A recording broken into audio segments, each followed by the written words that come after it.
नमो अर्हन्ताणं नमो सिद्धाणं नमो आर्याणं नमो वज्रायाणं नमो लोये सर्वसाहूणं शुद्धात्मानमनेकान्तं साधुमुत्तमं मङ्गलम्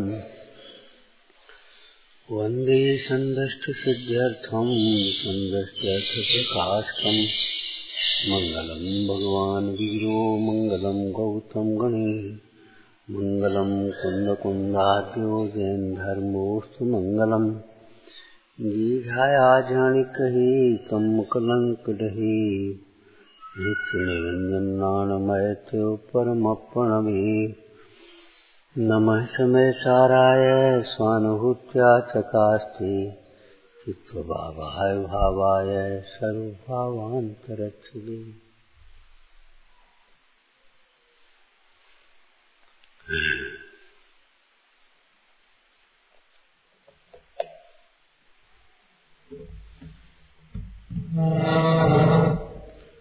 दो बिंदु अपने ध्यान रखना चाहिए। ज्ञान के बिना सुख नहीं होता। पुण्य के उदय से चाहे कितनी ही सामग्री मिल जाए, शक्ति मिल जाए, समय मिल जाए, क्षयोपशम से बुद्धि मिल जाए, लेकिन सम्यक ज्ञान के बिना सुखी नहीं होता। आत्मज्ञान के बिना सुखी नहीं होते। क्यों? आत्मा सुख स्वरूप है। आत्मज्ञान के बिना सुख कैसे होगा?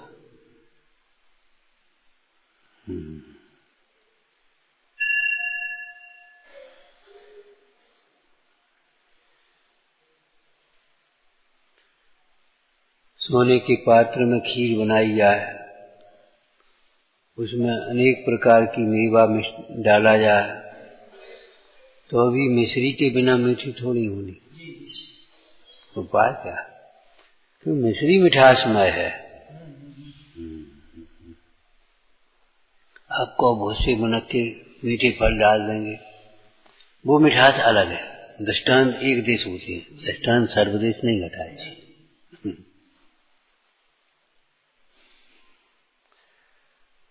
आत्मा सुखमय है, इस अज्ञानी जीव को खबर नहीं।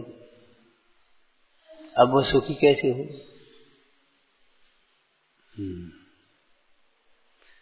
दूसरी बात, ज्ञान के संचेतन के बिना, जो मूल श्लोक चल रहा है, ज्ञान के संचेतन के बिना कोई ज्ञानी नहीं होता।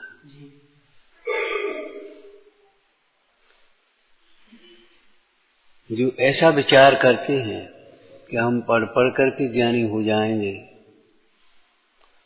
सुन सुन करके ज्ञानी हो जाएंगे, कोई तपस्या करके ज्ञानी हो जाएंगे,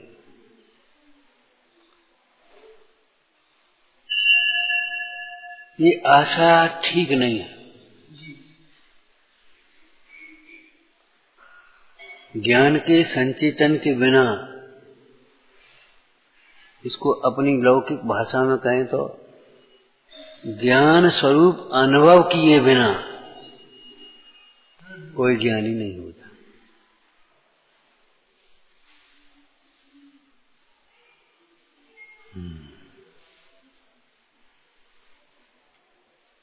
इसलिए क्षयोपशम बढ़ाने की अपेक्षा, जानकारी संग्रह करने की अपेक्षा, तत्व निर्णय वेद विज्ञान में उपयोग लगाना चाहिए। तत्व निर्णय और भेद ज्ञान होने पर परिणति अथवा उपयोग अंतर्मुख होता है। अंतर्मुख उपयोग में आत्म स्वभाव का ग्रहण होता है अथवा ज्ञान का संचेतन होता है। ज्ञान है अथवा ज्ञान स्वभावी आत्मा है, आत्मा को भी ज्ञान कहते हैं। जैसे मिश्री को भी मीठा कहने की पद्धति है, मीठा लाओ, मीठा डाल दो।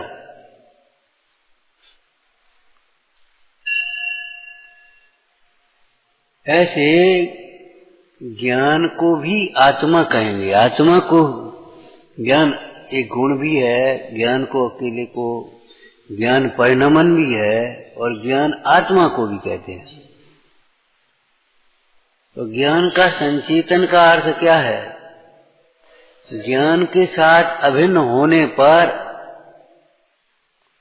ज्ञान के साथ उपयोग के अभिन्न होने पर यही मैं हूं ऐसा अनुभवन हो जाए,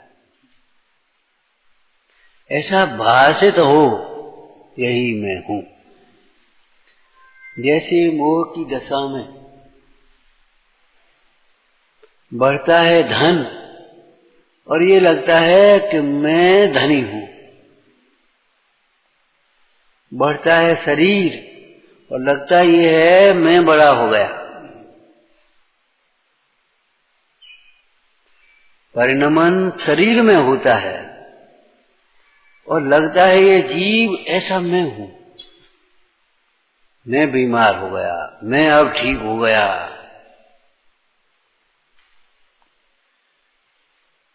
जबकि परिणमन शरीर में हो रहा है पूरा का पूरा।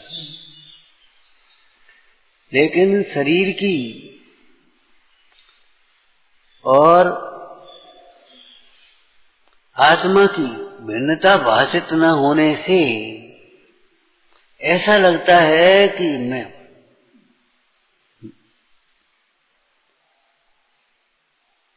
द्रव्यार्थिक न्याय पर्यार्थिक न्याय की बातें बहुत दूर रह जाती हैं। पुरुषार्थ कमजोर होने पर, सहन शक्ति कमजोर होने पर, क्षण क्षण में रागादिक भाव होने पर ऐसा नहीं लगता मैं कमजोर हो गया, और शरीर कमजोर होने पर ऐसा लगता है मैं कमजोर हो गया।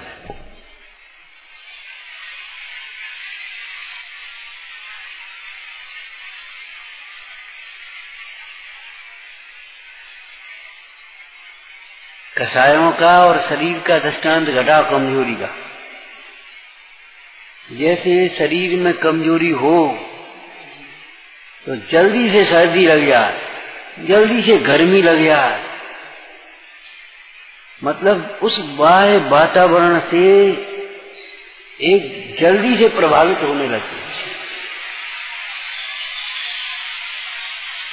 जरा से में उन्हें वातावरण वो क्या नाम ऋतु बदली और बस तुरंत उन्हें जुकाम, एलर्जी, जरा सी धूल आई एलर्जी हो गई।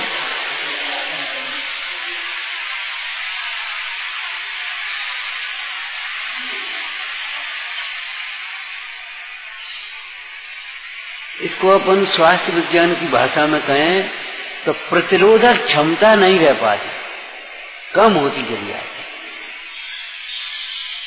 उस बाह्य वातावरण से वह जल्दी से प्रभावित होता है।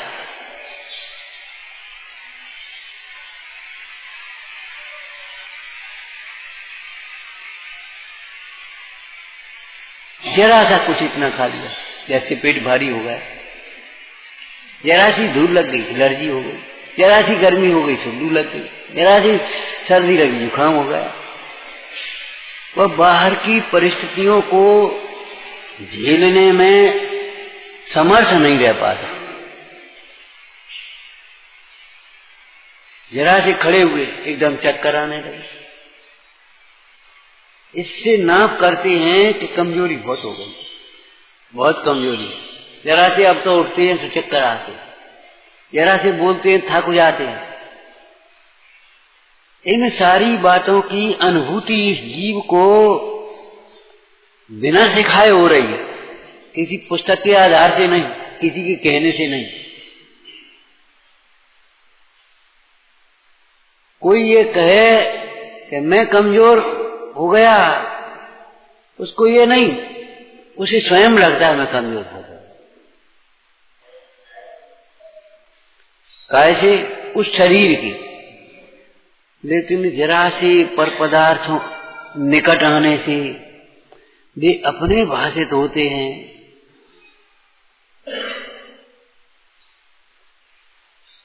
झट से क्रोध उत्पन्न हो जाता है, मान उत्पन्न हो जाता है, मायाचार उत्पन्न हो जाता है, लोभ उत्पन्न हो जाते हैं, वेद उत्पन्न होते हैं, अरति ग्लानि उत्पन्न होती है, शोक उत्पन्न होता है।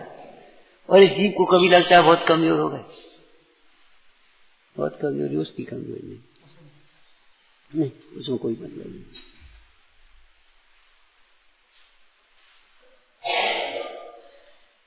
देखा देखी कहता है मैं आत्मा हूं।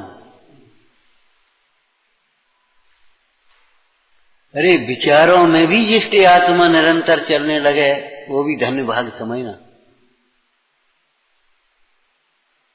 और झट से उसके उपायों पर चिंतन चलता है, बहुत कमजोरी हो गई, अब थोड़ा सा दवाई लेना, कमजोरी की दवाई देना चाहिए, दूध पीना चाहिए, फल खाना चाहिए, रस लेना चाहिए, ये करना चाहिए। मैंने सारा दिमाग उस दिन ये पुरुषार्थ सिद्धि पाय का पाठ कर रहे थे, सुषमाया मुनि नाम अलौकिकी वृत्ति है।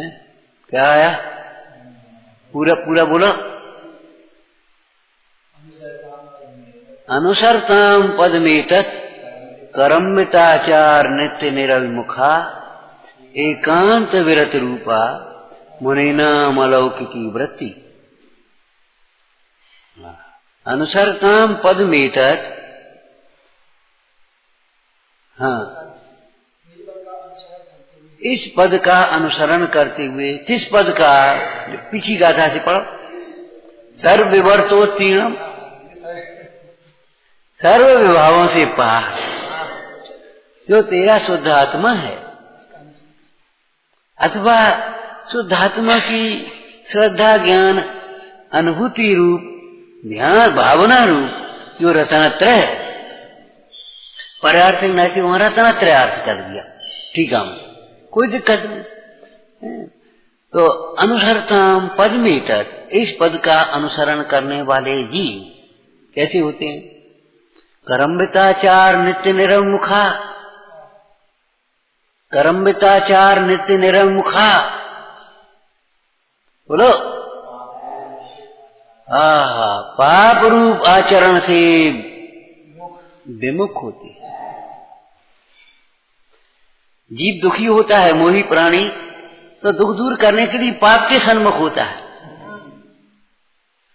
मोही प्राणी दुखी होता है अपने को जाने बिना, धर्म के बिना, और दुख दूर करने के लिए होता है पाप के सन्मुख। पाप के सन्मुख समझ रहे हो? विषयों के सन्मुख।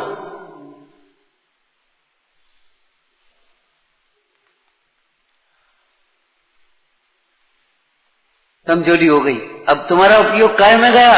दूध पीना चाहिए, घी खाना चाहिए, फल खाना चाहिए, आराम करना चाहिए, काम नहीं करना चाहिए, पूजा खड़े होकर के नहीं करना चाहिए, स्वाध्याय में नहीं बैठना चाहिए, अब आराम करो भैया, कमजोरी बहुत है, कमजोरी बहुत है। गोरी रे प्रभु, किधर सन्मुख हुआ? विषयों के सन्मुख होता है। देखो, पाप से दुखी होता है, शास्त्र में तो ये सुनता पड़ता है और उपदेश ये देता है, और दुख दूर करने के लिए पाप के सन्मुख होता है। ये दवा लेना चाहिए, कभी तुम्हें आता है इस कमजोरी को दूर करने के लिए, इस रोग को दूर करने के लिए, इस दुख को दूर करने के लिए शुद्धात्मा का चिंतन करना चाहिए, भावना भाना चाहिए। अरे तुम व्यवहार भी खबर नहीं है, भगवंतों का स्मरण करना चाहिए।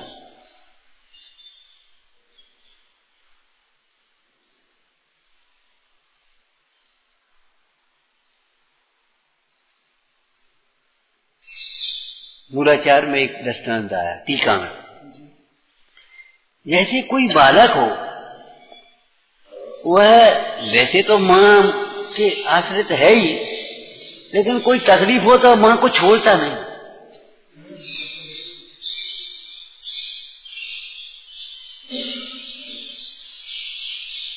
वैसे तो मां का आश्रय करता ही है, लेकिन अगर तकलीफ नहीं हो तो अपने खेलता रहेगा, फिर भूख लगेगी तो माँ कहेगा। लेकिन अगर उसे कोई बीमार तकलीफ हो जाए तो वो माँ को एक क्षण को छोड़ना नहीं चाहता। ऐसे धर्मात्मा जीव अनुकूलताओं में तो धर्म ध्यान करता ही है, लेकिन प्रतिकूलताओं में भी एक क्षण को अपने स्वरूप को दर्शाने वाले वितरागी देवगुरु को छोड़ता नहीं। बाल है, बाल जानता नहीं बेचारा, उसे तो उसकी सारी समस्याओं का समाधान मां दिखता।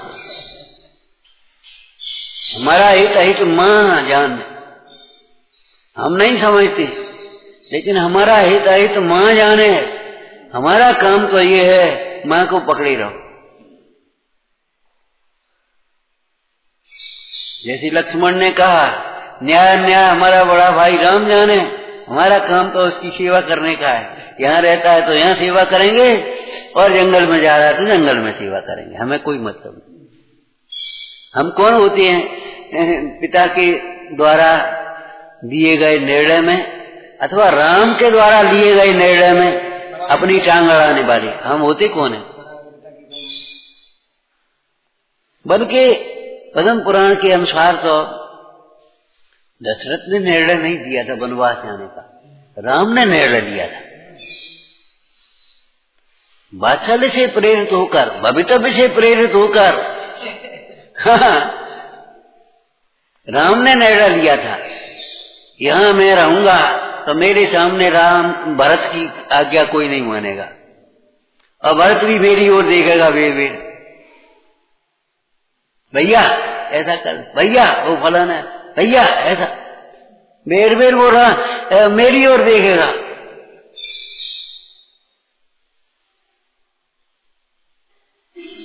और भरत अंतर से विरक्त चित्त है, वो रुकेगा ही नहीं, चला जाएगा दीक्षा लेकर के।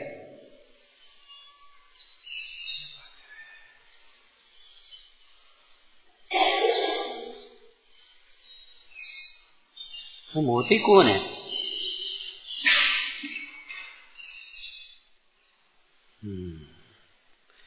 हमारा तात्पर्य ये है कहने का कि शरीर में इतनी एकत्व बुद्धि, तो वो मुंडाज की दृष्टा हम दे रहे थे कि देखो कर्मताचार नित्य निरमुखा पापाचरण से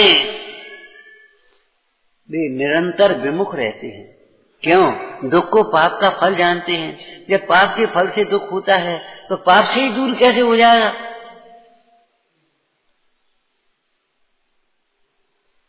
साहब निमित्त नैमित्तिक संबंध है, तुमको जानते हो निमित्त नैमित्तिक संबंध। देह और आत्मा की एकत्व बुद्धि वाला जीव निमित्त नैमित्तिक संबंध को जानता है? नहीं जानता, केवल उसको पढ़ लिया है सो अभिमान हो गया। उपादान निमित्त की दुआ पढ़ो भैया भगवती दास के नीचे सबसे नीचे क्या लिखा है? जो जाने गुण ब्रह्म के सो जाने यह भेद। जो जाने गुण ब्रह्म के सो जाने यह भेद। इस निमित्त नैमित्तिक संबंध के भेद को, रहस्य को है यथार्थ कौन समझता है? जो अपने ब्रह्म स्वरूप को अनुभव। अमृतचंद स्वामी का श्लोक सुनाया था उस दिन, बोलो समय साथ टीका।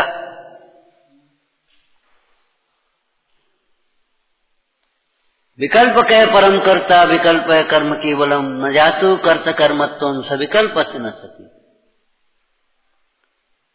अज्ञान दशा में ये जीव विकल्प ही करता है, विकल्प ही उसका कर्म होता है, विकल्पों का कर्ता होता है और मानता है पर का कर्ता। मैंने ये मकान बनाया, तुमने क्या किया शुरू से बताओ? केवल विकल्प किए।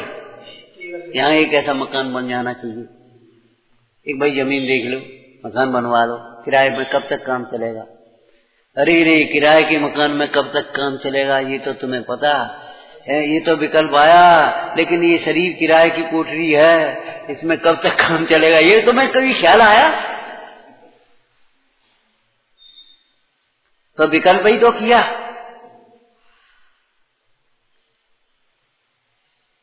समय पर वह जमीन मिली, समय पर योग बना, समय पर मकान बना, समय पर तुमने क्या किया? केवल विकल्प है परम कर्ता, विकल्पम कर्म, विकल्प है कर्म केवल। न जातु कर्त कर्मत्वम सविकल्प सन्नति। जब तक ये जीव निर्विकल्प अनुभूति को प्राप्त नहीं होता तब तक कर्ता कर्म की भ्रांति नहीं मिटती, कर्ता कर्म के विकल्प नहीं मिटते। अज्ञानी को भ्रांति है, ज्ञानी को मात्र विकल्प है। निर्विकल्प अनुभूति के काल में यह जीव तृप्त होता है तब स्वयं कर्तृत्व के विकल्प भी नहीं आते।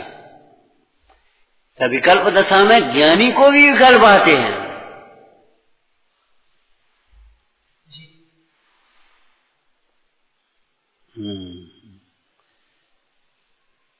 अनुसरताम पदमेत करम्बिताचार नित्य निरविमुखा। क्या अर्थ हुआ? इस पद का अनुसरण करने वाले, रत्नत्रय स्वरूप आत्मा का अनुसरण करने वाले, मुंडाजों की पाप से नित्य निरविमुखा, सतत निरत पाप से विरत होते हैं। निरंतर किसी समय पाप के सन्मुख नहीं होते। उपसर्ग आए कभी पाप को, कभी ये नहीं सोचते भैया बेकार आए जंगल में, इससे घर रहते तो अच्छे। ये बड़ा दुष्ट है, बताओ हमारी क्या गलती है? इसने कितना उपसर्ग किया, ये कर रहा, मानता नहीं है। हाँ, विकल्प नहीं आते इस तरह के।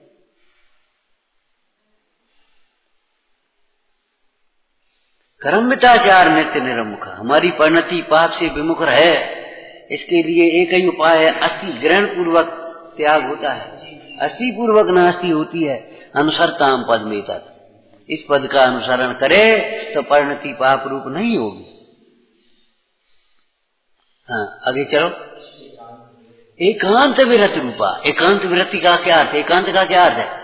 सर्वथा एकांत सुखरूप माने सर्वथा सुखरूप। ऐसे एकांत विरत रूप, एकांत विरत रूपा,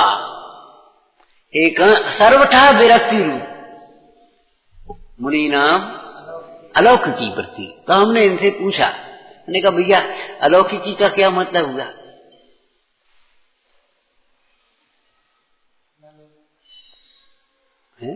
अलौकिक, लौकिक नहीं, तो एक लौकिक होता है, एक अलौकिक होता है। और वृत्ति का मूल दृष्टि होती है। इसके छंद में कई बार हमने कहा होगा आपको, मुनि नाम अलौकिकी वृत्ति और ज्ञानी नाम अलौकिकी दृष्टि। ज्ञानियों की अलौकिक दृष्टि है और मुनराजों की तो वृत्ति भी अलौकिक है, परिणति भी अलौकिक हो गई, आचरण कर प्रधानता। तो अलौकिक क्या होता है? अलौकिक को समझे तब समझ में आए। अलौकिक होता है आत्मा, अलौकिक होता है आत्मा। आत्मा अलौकिक तत्व है।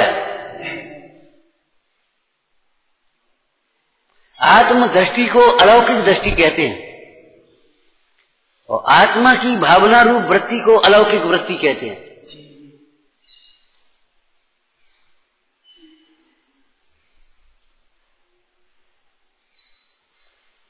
तो ये मुनिराजों की वृत्ति अलौकिक कैसी है कि मुनिराजों की वृत्ति आत्मामय है, आत्मा की ओर से, और लौकिक जीवों की वृत्ति शरीर की ओर से। वे आत्मा को सर्वस्व मानते हैं, आत्मा को मैं अनुभवते हैं, और लौकिक जीव शरीर को सर्वस्व मान रहे हैं। उनकी माप, उनकी श्रद्धा, उनका ज्ञान, उनका चिंतन शरीर आश्रित, किनका? लौकिक जीवों का। और मुनिराजों का की दृष्टि, चिंतन, जितनी भी पड़ती है शरीर, आत्मा, आत्माश्रित। अलौकिक वृत्ति माने आत्माश्रित वृत्ति। आत्मा अलौकिक तत्व है, ये समझना। और लौकिक जीवों की वृत्ति शरीर आश्रित। लौकिक जीव शरीर के लिए आत्मा छोड़ देते हैं, आत्महित को छोड़ देते हैं, आत्महितकारी कार्यों को छोड़ देते हैं।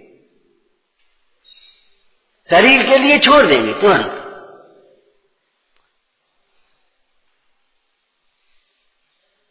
और हमारे मुनीश्वर आत्महित के लिए शरीर की ममता को छोड़ दिए, शरीर आश्रित सारे व्यवहारों को छोड़ दिए।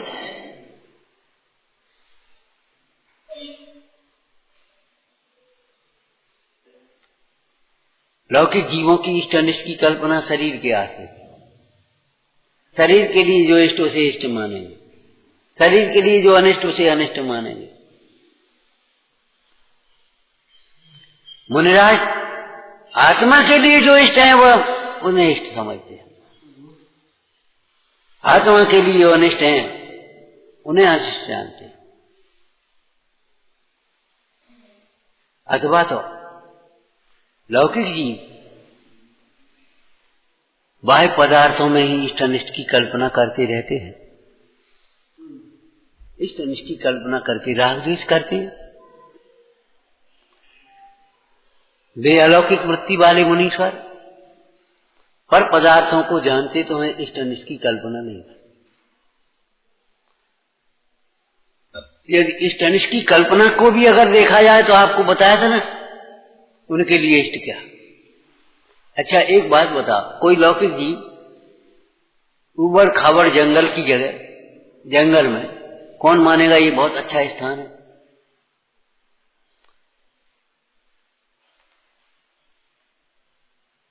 और मुनिराज वाह, ज्ञानानंद साहब का 4 माया। ये मुनिराज जंगल की गुफाएं बुला बुला करके कह रही हैं, आओ आओ यहाँ आओ, यहाँ तुम ध्यान करो, खूब मन लगेगा तुम्हारा, कोई विघ्न करने वाला नहीं, शरीर की याद दिलाने वाले भी कोई नहीं।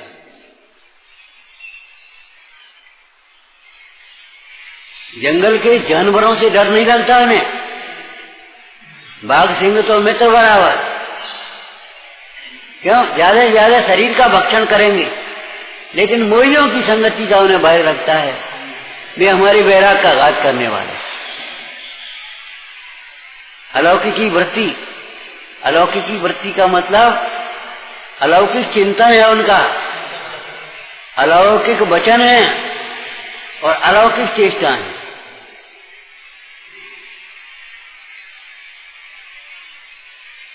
अलौकिक आत्मा है, इसलिए उनका सारा का सारा परिणमन आत्मा के आश्रय से होता है।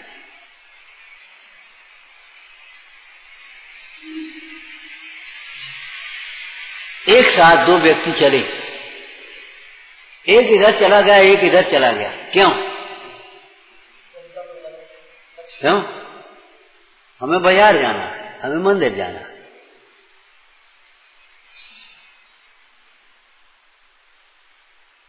विचार करो अंतर क्यों हो गया? ये एक साथ चले, इधर से ये मुड़ गए, इधर से मुड़ गए।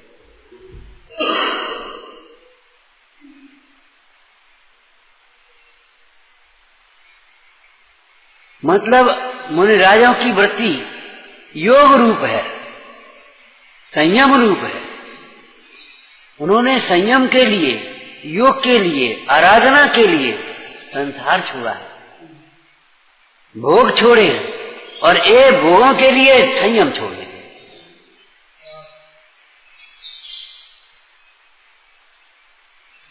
शरीर के लिए आत्मा छोड़ेगा, आत्मा छोड़ेगा।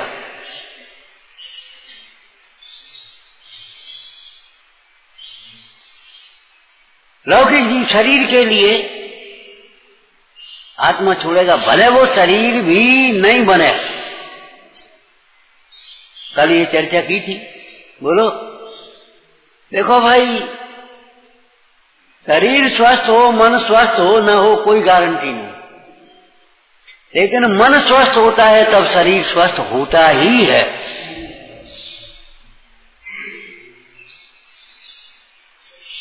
परिणति जब अपने में स्थित होती है, वीतरागी के शरीर में कोई रोग नहीं होते, कोई कमजोरी नहीं होती, कोई प्रकार की विकृति नहीं होती।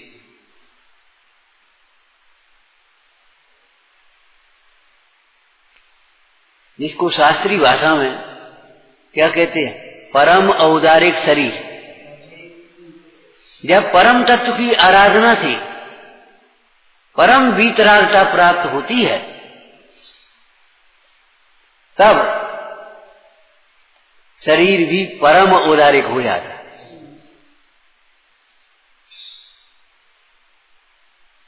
लौकिक जीवों को भीड़ अच्छी लगती है, भोग अच्छी लगती है, मुनिराजों को एकांत अच्छा लगता है, अपना योग अच्छा लगता है। लौकिक जीव इंद्रिय सुख के आदि, मुनिराज इंद्रिय सुखों को हलाल जहर के समान समझते, अतीन्द्रिय सुख में तरस रहते। मुनि नाम अलौकिकी वृत्ति। एक और बताया था, बोलो। जाकर के नोट नहीं करते तुरंत, तो खरी तो बोलो।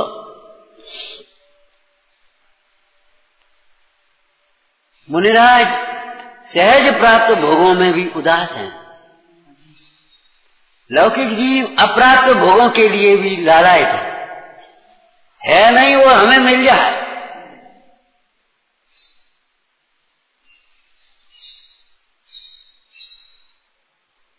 और वे मुनिराज अथवा ज्ञानी जीव सहज प्राप्त भोगों में भी उदास।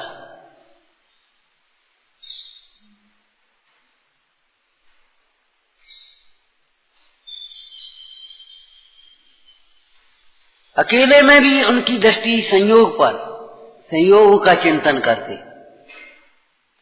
संयोगों की याद करते हैं। मुनिराज संयोगों के बीच में हो तो भी अपने एकत्व को एक क्षण भी नहीं भूलते।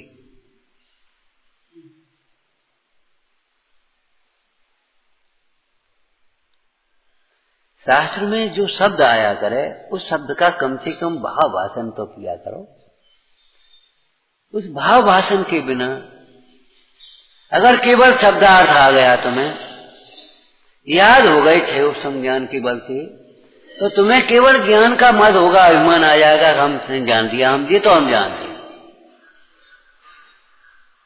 अनुसरता हम पद वेतत, जिनको श्लोक रटा है या छंद रटा हुआ है उनको तुरंत लगेगा ये तो हमें आता है, ये तो हमें याद है।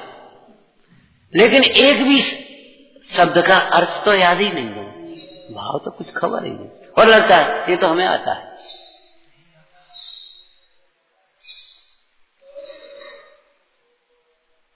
अभी हम कहें मैं आत्मा हूं, मैं जीव हूं, कितने लोगों को लगेगा ये तो हम जानते हैं, ये तो हमने बाल पोथी में पढ़ा है।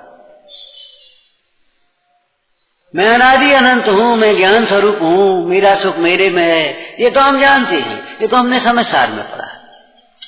समय सार में पढ़ने से जानना नहीं होता, ज्ञानी नहीं होते।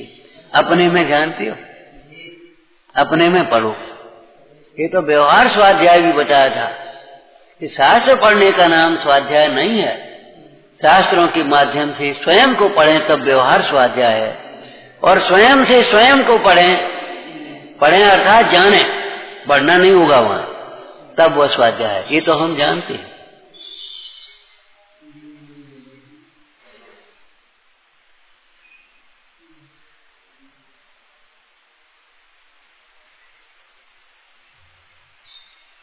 कभी ये लगता नहीं है ये हमें आता नहीं है, ये तो हम जानते हैं।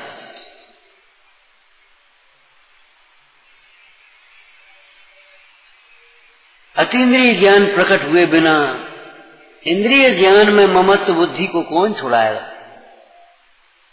आत्म ख्याति हुए बिना जगत की ख्याति की अभिलाषा को कौन छुड़ाएगा? अतीन्द्रिय आनंद का भोक्ता हुए बिना भोगों की वासना को कौन मिटाएगा?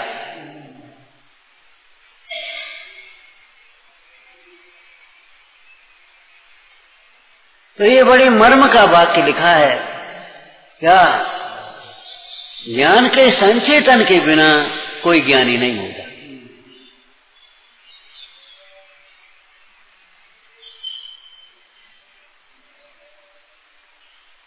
आपकी विपरीत चेतना को अगर कोई प्रश्न करके पूछे, आप कहें मैं धनी हो गया, सिद्ध करो मैं धनी हो गया, स्वाश्रय से आप सिद्ध नहीं कर पाएंगे। कहाँ लिखा है हम धनी हो गए? आपको क्षयोपशम ज्ञान के बल से ऐसे लगने लगा कि हम ज्ञानी हो गए, सिद्ध करो।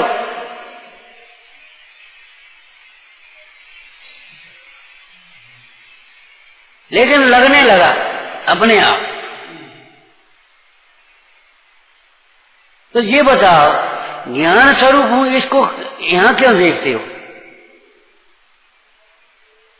आत्मा शास्त्र में लिखा है इसलिए ज्ञान स्वरूप है, आनंद स्वरूप है, अनादि निधन है। भगवान ने कहा इसलिए अनादि निधन है, ज्ञान स्वरूप है, आनंदमय है। भगवान ने कहा इसलिए। भगवान झूठ थोड़ी कहेंगे, शास्त्र में झूठी थोड़ी लिखी है। शास्त्र में भी झूठी नहीं लिखी है, भगवान ने भी झूठी नहीं कही है, परंतु तुम्हारी अभिमानता झूठी है।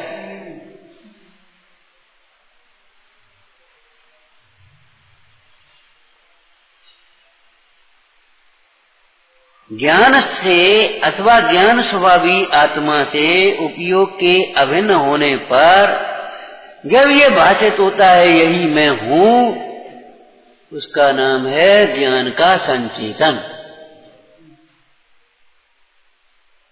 अनुभव रूप ज्ञान की परिभाषा क्या थी? वेद वेदक भाव से आस्वाद रूप ज्ञान। उसका दृष्टांत आपको बताया था। देखो, मिश्री पुस्तक से पढ़ करके जानो मिश्री मीठी है, तो मुंह मीठा तो नहीं होगा। किसी से सुन करके जानो मुंह मीठी है, मिश्री मीठी है, तो भी मुंह मीठा नहीं होगा। तर्क से विचार करके जानो मिश्री मीठी है, तर्क से विचार करने की भाषा तो आती है कि नहीं?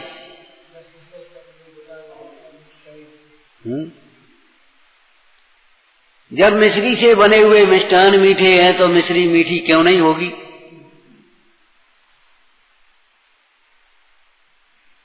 क्योंकि मिश्री से बनी हुई बर्फी मीठी है, लड्डू मीठे हैं, पूरी मीठी है, खीर मीठी है, तो मिश्री भी मीठी होना चाहिए। तर्क है, समझ में आया? वो मीठा हुआ कि नहीं? अंतर के चिंतन में करो। नहीं भाई, इतने लोग सब झूठी थोड़ी कहेंगे, झूठी थोड़ी लिखेंगे, इन्हें क्या स्वार्थ था, इन्हें क्या मतलब है, इसलिए मिश्री तो मीठी है, मिश्री तो मीठी है, मिश्री तो मीठी है। मिठास का स्वाद तो नहीं आएगा।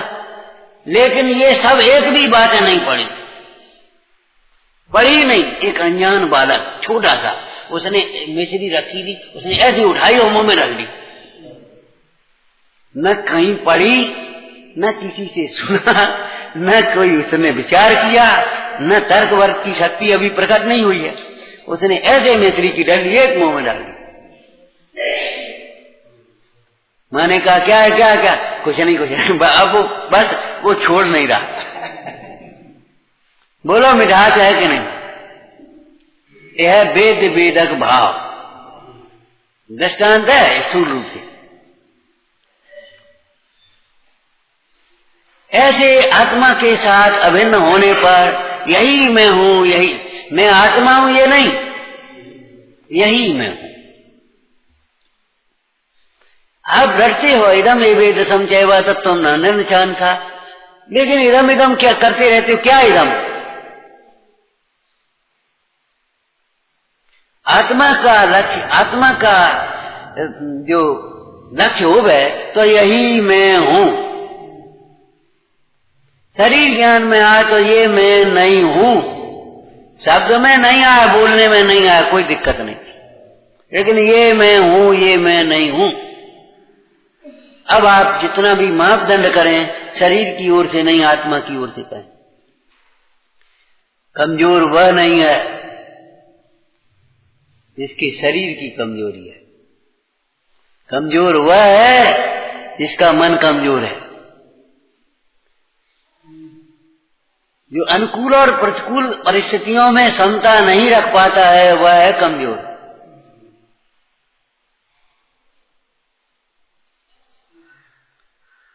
जिसे आत्मबल प्रकट नहीं हुआ है वह कमजोर है। शरीर के बल से आप नापते हो, आत्मबल से नापी है।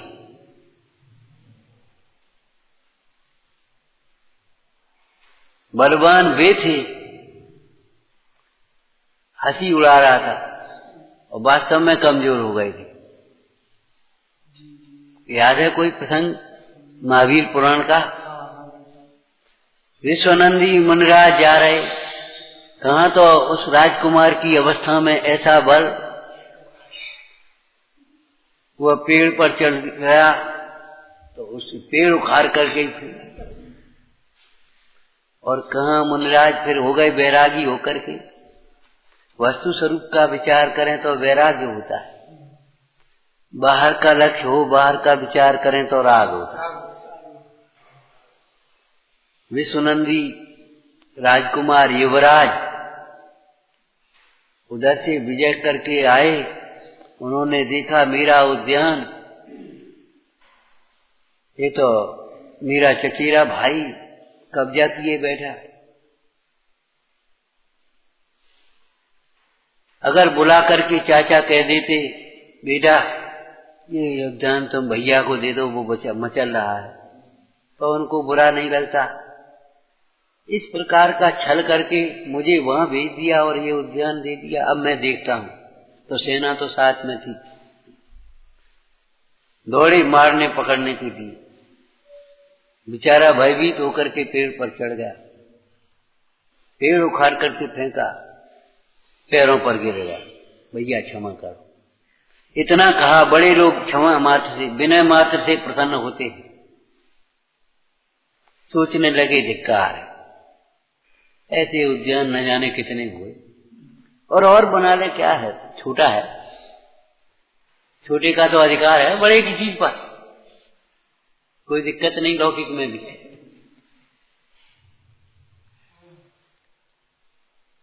ले भाई तू ले। अब सोचा चाचा के सामने कैसे जाएं, जी दोनों भाई लड़ मरे। धिक्कार है संसार की अनित्यता को, जिसमें कदम कदम पर छल प्रपंच राग द्वेष दीक्षा लेकर के चले गए।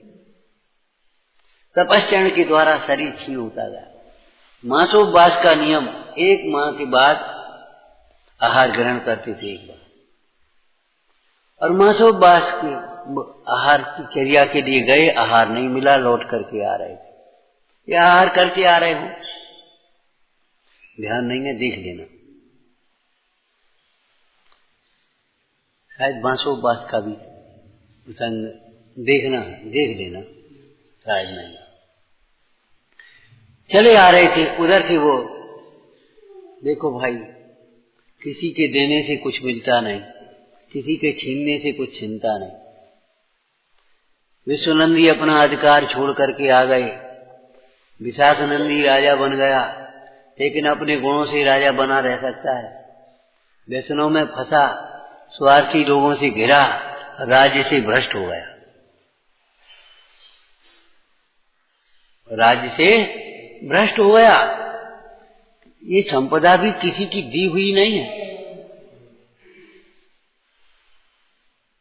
सुख, रत्नत्रय, मोक्ष मार्ग, वह तो किसी के द्वारा दिया ही नहीं जाता, लेकिन बाह्य की संपदाएं भी पुण्य से ज्यादा कोई दे नहीं सकता। आपके पुण्य की सामग्री ही आपके पास रहेगी। अब धर्म इसीलिए लिखा कि देखो भाई, जो धर्म को छोड़ करके, पुण्य को छोड़ करके सामग्री और भोग चाहता है, वह वृक्ष की जड़ को काटकर फल खाना चाहता है। जड़ काटने पर फल, इसमें दो बात बोलो। जड़ काटने पर फल, नए तो लगेंगे ही नहीं, जितने लगे हैं जो कच्चे हैं वे पकेंगे कैसे फिर? छोटे हैं वे बड़े कैसे होंगे? ऐसे धर्म को छोड़ करके नए सुख की तो कल्पना मिथ्या है, लेकिन जो तुम्हारा पूर्व पुण्य है उसको भी आप नहीं भोग पाओगे, उसकी भी संक्रमण और अपकर्षण होगा।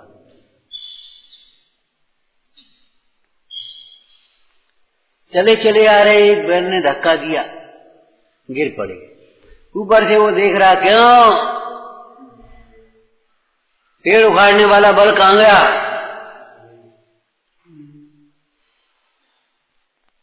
उन्होंने देखा और सहन नहीं कर पाए, गुस्सा आ गई। अरे, और उस गुस्सा से शरीर छूटा, जाकर के कौन से पद में आ गए?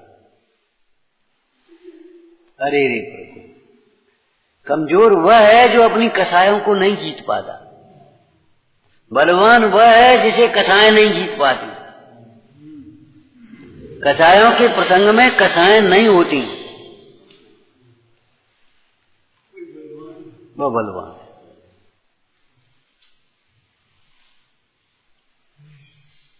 होमवर्क करना चाहिए, एक वाक्य नहीं है ये। इसके कितने वाक्य बनाओगे? कम से कम कितने वाक्य बनाओगे? बोलो, कम से कम कितने बनाओगे? 13।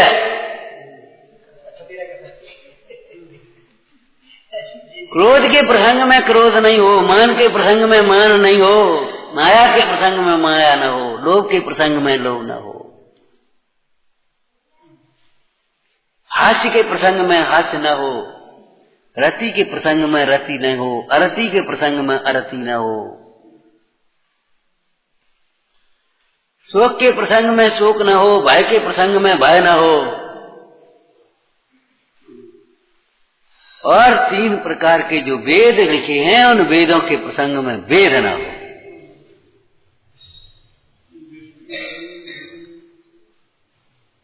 कहीं किसी प्रसंग से प्रधानता से कथन है, कहीं किसी प्रधानता से कथन है। क्या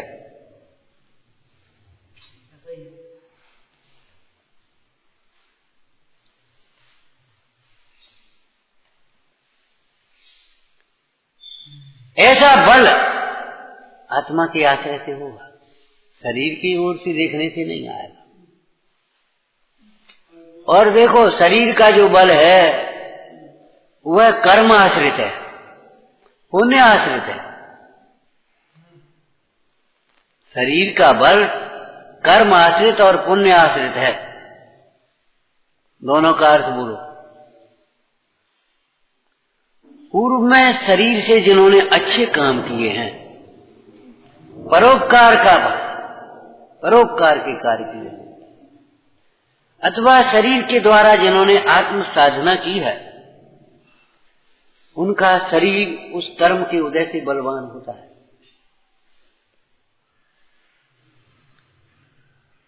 ये चर्चा द्रव्य संग्रह टीका के आधार से हम बता रहे हैं आपको।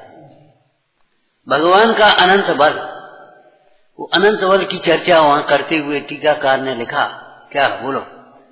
पूर्व काल में आत्म साधना करते हुए घोर उपसर्गों से भी जो किंचित मात्र भी चलायमान नहीं हुए, ऐसे उस स्वरूप के में अविचल रूप परिणाम के फल से अब अनंत बल प्रकट होता है।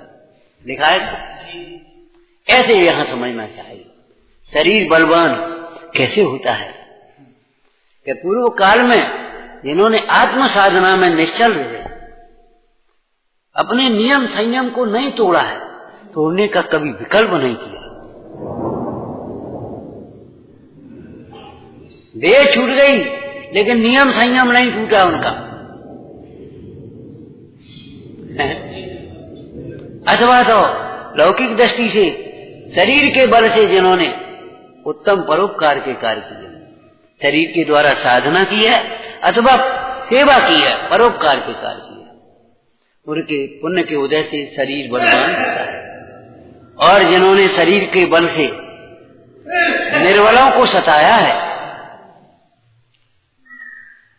शरीर के बल से भोगों में प्रवृत्ति की है, संयमियों की हंसी की है,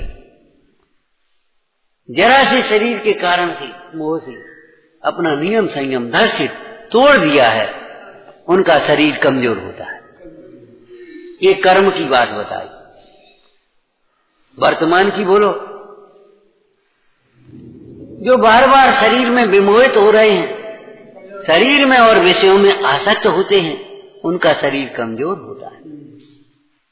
इसका आपको लौकिक स्वास्थ्य विज्ञान से बताएं, जो बच्चे हर समय गोद में रहते हैं, हैं, अर्थ में बहुत सावधानी से पाले जाते हैं। वे मोजा न उतर जाए, टोपा न उतर जाए, ये चीज नहीं खबिया, यहाँ धूल न लग जाए, वे बच्चे कमजोर होते। और जो बच्चे अपने आराम से खेलते हैं, कूदते, खाते पीते रहते हैं, बच्चे अपने आराम, माने शरीर की आसक्ति से, शरीर की मूर्छा से, है विषयों की आसक्ति से, विषयों की मूर्छा से पाप बनता है, उससे शरीर कमजोर होता है।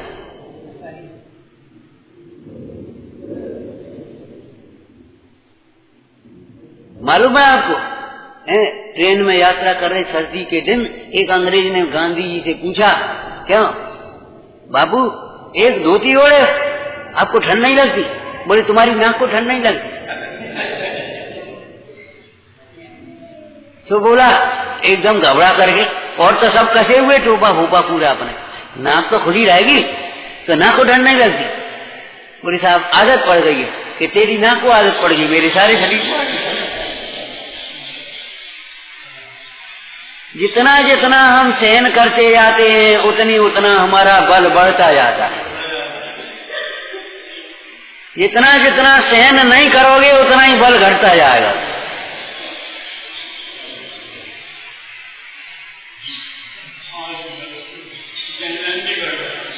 संगनन अपने आप बढ़ेगा। क्यों? संगनन का संबंध कर्म से है, कर्म का संबंध परिणाम से है, और वर्तमान के परिणाम से पूर्व कर्म का भी संक्रमण, अपकर्षण, उत्कर्षण होता है।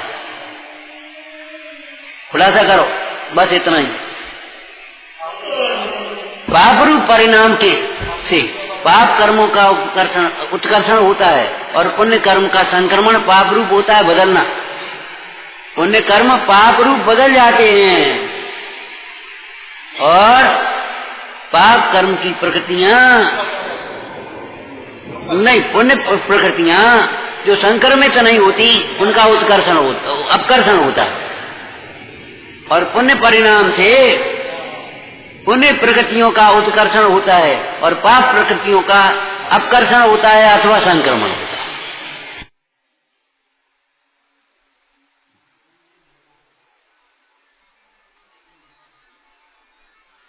इसलिए भाई शरीर की ओर से देख करके आप अपने को मत समझो मैं कमजोर, मैं बलवान, मैं ज्ञानी। बहिरात्मा की यही एक पहचान है, वो बाहर से देख करके अपने को अनुभव करता है, और अंतरात्मा का ये चिन्ह है, वो अंतर की ओर से देख करके अपने को अनुभव करता है और बाह्य पदार्थों को भिन्न जानता है। विचार में आनंदी शोध करोति अविनाशी में आत्म करो, आनंदी शोध करोति अविनाशी